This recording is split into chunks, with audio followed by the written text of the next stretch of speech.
ha? Gipika sila, pinaagi sa labas. Liberal. Kay si Isaiah, sa mga yung nagaging gitunga palabas. Traffic ay sila. Pero bisan pa niining tanan, mainiton gapon sila nagapadayon sa ilahan pagtuo. Unsa man inaan nila nga wala nato. Unsa man ang klaseng pagtuo nila nga wala kaaning pagtuuhan.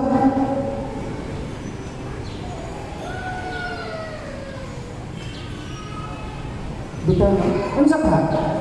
Unsa kaning pagtuo nila nga wala nato? Mga igsoon. Mauni ang klase na pagtuo nga katulad na ko ganina kateko. Keep and stay o tagapabilin hangtod sa pagbalik sa Ginoo. Imagine mo, grabe ang pag-antos sila, pero ang tanan ilang iantos para sa Ginoo igsoon. Gipamatay sila, pinaagi sa espada, naglatagaw sila nga nagsulog mga palit sa mga karnero o mga kandig, nag-antos sa kawalagon, mga sinakit, mga dinagmalan. Alang kanila ang kalibutan niliangay, naglatagaw sila sa mga kamingawan o mga kabukiran, sa mga langaw o mga lungib sa ito. Nanako sila tungod nagkapunta ng persecution. Pero ang buot pasabot sa ilang pagpanako, nitago sila ang ilang pagtuo nagapadayon. Kaya nga naman, siya kumatuod mo, Pastor, hangtod ni ining panahon na katong pagtuuha niabot sa lungsod sa Baez. Amen? Amen? Kung asa ka na po yung katong pagtuuha, kining ang klase ng Ginoo nga itong ilang isimbag kalagaran, mauni nga Ginoo ang atong isgutan karon kung matinigaan siya, it is the same yesterday, today, and forever. Tignan na po din mong tapad. Bitaw, no? May tapad na bitaw, no? Daw sa? Dili parihan niya. Ganan mo pugot. Dili parihan niya ba? Nagdahong ka nga naapas siya nag-stays lang. Nagdahong ka nga nagpabingin siya pero santo siya. Wala na guys. Wala. Dili ko kariling ito, Lord. Okay. Naimulay kayo sa kinabuhi. Naaminin mo na pa, pero wala na diyan. Mura ba magbula? Saan yung bula? Dali mawala. No, dali mawala. Dapat ang atapon to di sama sa mga igsoon. Ikaduhang butang igsoon. Katagaan na kung basis ang word na unwavering o without unwavering. Kabalo ba mo igsoon na nindun tayo na siya o emphasis kung atong tagaan o dahong pagtagaan. Ang Greek ano niya, itawag ko, aklinis. Balik ko na ko kasi wala na pas. Aklinis. Ngambot pasabot, not leaning or firm. Pag mo yung ganito, na gini matarong na pagto, bisan pa kung saan yung mo ni-distract, nakapupos dito sa Ginoo. Kabalo, bitang Peter, kadungog mo ni Peter na si Peter, si Ginoong Jesucristo, igipauna sila, and then nagsunod si Ginoong Jesucristo ngadto kanila, unya sa kadlaw ni Iso, naglakaw, ibabaw sa tubig. Pagkakita nila na adunay naglakaw, ibabaw sa tubig, ang ilang giingon, multo. Na yung nag-ingon, ang mga translation, depende sa translation, may mong ginagamit. Magtutudlo kung ikaw anak, palakta ako.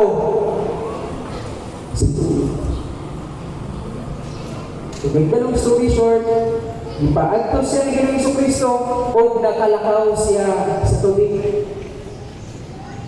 Sa pagkadungog niya mga kaigsunan sa gikuskol sa balon, sa hangin, ang iyang focus nawala sa tubig. Naratol siya sa kusog sa balon o sa kakusog sa hangin, naratol siya, nawala iyang focus nun. Naunlod siya o isigit siya, Ginoo, magtutudlo, tuwa sa ako. Tumagli ka ng Jesucristo, pag-adyutay sa inyong pagsalig o pagtuo. Kabalo mo karoon, daghan kayo mulagway sa bagyo, mulagway sa hangin, hulagway sa bisan unsang butang nga mahimong distraction aron di ka makapangalan, di ka kapadayon sa imong pagpangalangan sa Ginoo.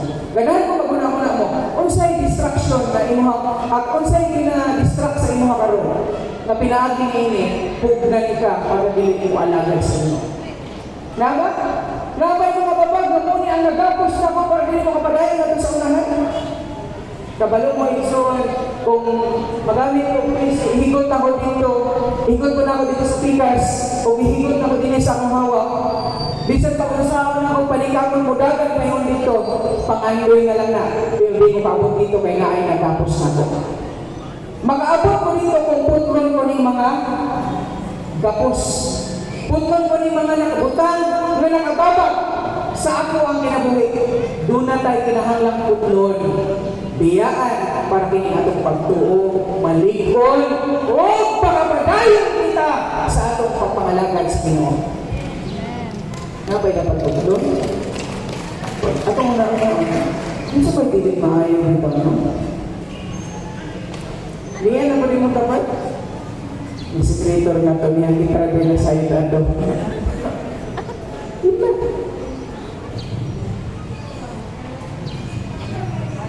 Mahal kayo sa Ginoo. Kung makalungog mong mensahe nga ganun makapasubok, makapahingisot, di mailan ang mahal ka sa Ginoo.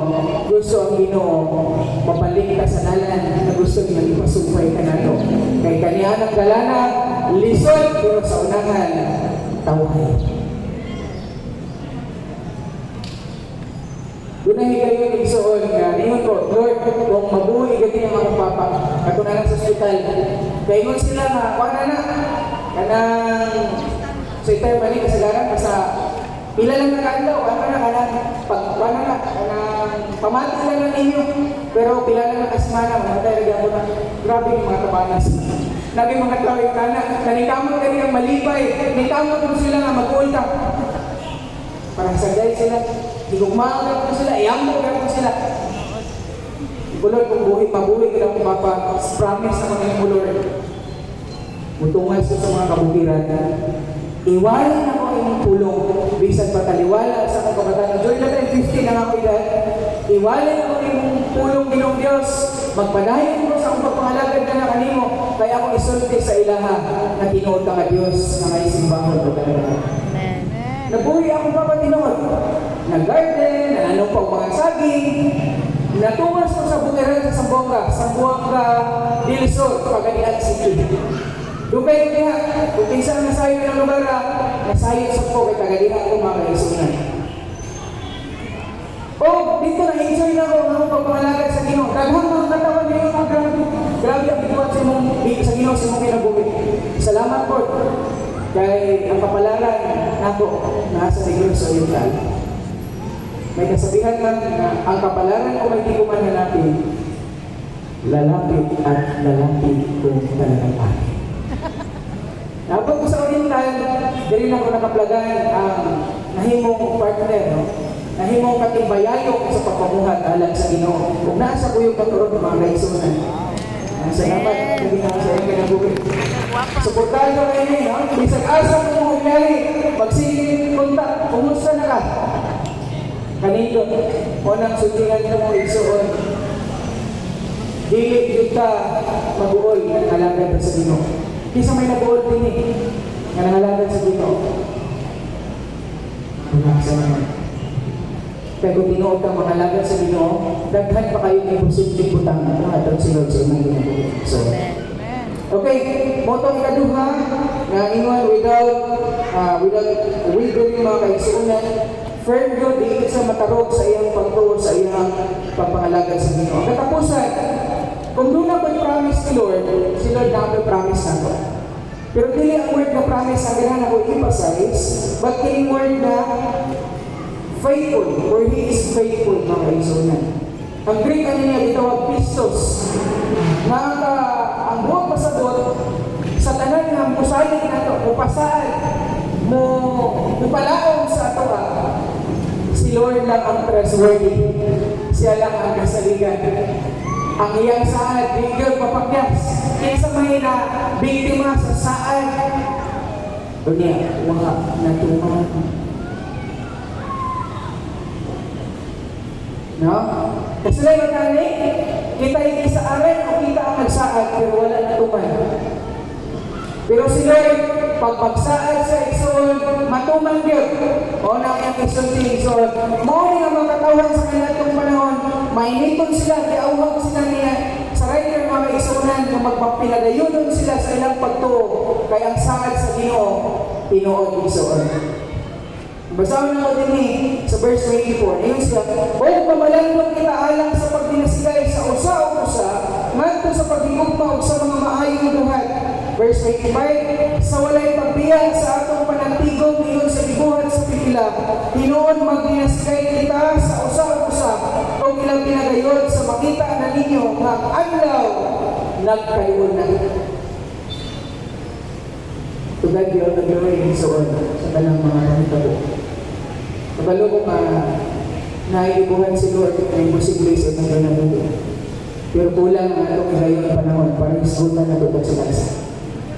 Pero hinakot, taliwala nga ang tanan ng mga kaagi nato. Di na ito kalimutan yun na tinuod ang mahal sa inyo. Katapos ang story na ginana ko isulti sa inyo, ipabot sa inyo isulti. Kadaghang kapasulay na kanabitang gidaw-daw tungod kay kaning ingon pa nila wala eskwela ko sa una sa padulong eskwela sa seminary ingon nga bilagi na sa kahuman kaya wala magani ko kahuman namin mga pamilya ko nga dili daw wala ganito sila kahuman dili po siya kahuman and even mga kaigsuunan nag-ingon ko sa kugalingon na Lord nabangi ko nga bisang taliwala ni kanan mga panayon ko. During natanda ako sa seminary, may mga higayon na manglaba kang away sa buto. Maligo kang away shampoo. Ayahin mga estudyante nga wala kagyan niya ako kagyan. Saan man ang paglaba ang away sa buto? Iyon mo lang yung sa tubig. Kusok-kusuhon. Ihalay. Nagsimot mo ang baho. Amo lang sa gapon. Diba? Wala may isang ulo. Wala kayong shampoo. Sa pag-posible mga kaisunan. Pero nakapadahin ka. Kung maminaw ka sa discouragement, hindi sa isa, may mga taong magpaluya sa inyong pagtuo, di na ka magitaan na isunod. Di na yung dapat, di na kung magpaluya kanila, hindi na magila sunod. Di na ka magila sunod. Pero kung ang imuhang pagtuo, di ka magpapito nila, daghan pang nila inong makita tungkol sa inyong pagtuo. Amen. Amen? So, tanan na natin karoon. Salamat sa tanan ng mga government officials, sa tanan ng mga nanang trabaho, mga kaigsuunan sa pananampalataya. Salamat sa paghatag panahon ni kayo natutunan ng pulo sa Ginoo. Gawa ko na kung kanino ka.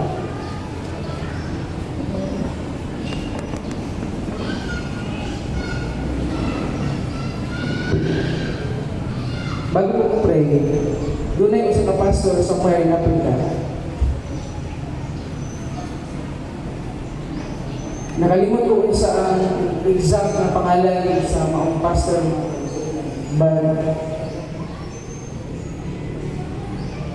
Ang iyang ibuhat na nagbuhat sa trucks, ang mga letters, para ipangalan sa mga lugar.